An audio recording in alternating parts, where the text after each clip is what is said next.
this is going to be the last class that deals with methodology. Okay? Everything that we do after this now is going to sort of be issue-based. But this is the last class that's going to deal with the methodology. So I know that there might be some redundancy, and you may feel like you've already heard so much on these topics of when to use, when to speak, when not to speak. But this sort of brings it all home, inshallah ta'ala, in regards to the hukum, the rulings in regards to silence. And this is not something that you often see addressed in a comprehensive manner. What do I mean by that? Usually when you hear discussions on silence, it's about how you cannot remain silent in the face of injustice, just like last week. So there's an emphasis on you have to speak the truth. Or there's a completely imbalanced, sort of pacifist message to not say anything altogether. Why? Because you might cause fitna. And you often have a really hard time finding and navigating these waters. And there are two hadith that we'll start with. One of them, to sort of lay the foundation, it's actually a hadith that's narrated by Qais ibn Abi Hazim, radiyallahu ta'ala anhu. He says that I heard Abu Bakr as-Siddiq, radiyallahu ta'ala anhu, say that أَيُّهَا النَّاسِ إِنَّكُمْ تَقْرَؤُونَ هَذِهِ الْآيَاتِ O people, I hear you reciting some of these verses from the book. يَا أَيُّهَا الَّذِينَ آمَنُوا عَلَيْكُمْ أَنفُسَكُمْ لَا يَضُرُّكُمْ مَنْ ضَلَّ إِذَا اهْتَدَيْتُمْ Where Allah says in the Quran, O you who believe, worry about yourselves.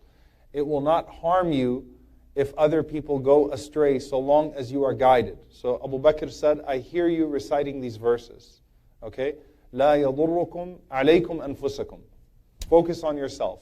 لا يضركم من ضل إذا اهتديتم You will not be harmed by those who go astray so long as you are guided. So Abu Bakr says, O people, I hear you reciting these verses. He says, وَإِنِّي سَمِعْتُ رَسُولَ اللَّهِ صَلَّى اللَّهُ عَلَيْهِ وَسَلَّمْ يَقُولُ But I heard the Prophet صلى الله عليه وسلم say, إِنَّ النَّاسَ إِذَا رَأُوا الْمُنْكَرَ لَا يُغَيِّرُونَهُ أَوْشَكَ أَنْ يَعُمَّهُمُ اللَّهُ بِعِقَابِ That verily the people, if they see evil and they don't do anything about it, then it may be that they will all be consumed by that evil, that they will all suffer as a result of that evil.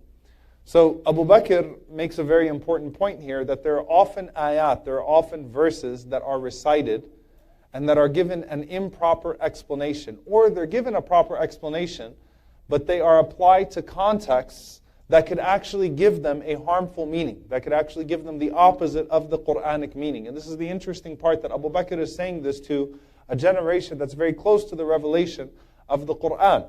That in your tafsir, in your explanation, in the way that you're applying these ayat, in the way that you're applying these verses, you are applying them in a way that's actually harmful.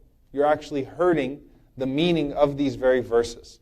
And subhanAllah, actually my father-in-law, he did a lecture series on ayat that are misplaced. It's all in Arabic, it's online, but ayat that are misplaced in their usage. And he said something that I really enjoyed as he introduced this series of ayat that are often quoted by people, but they're misplaced in the way that they're quoted.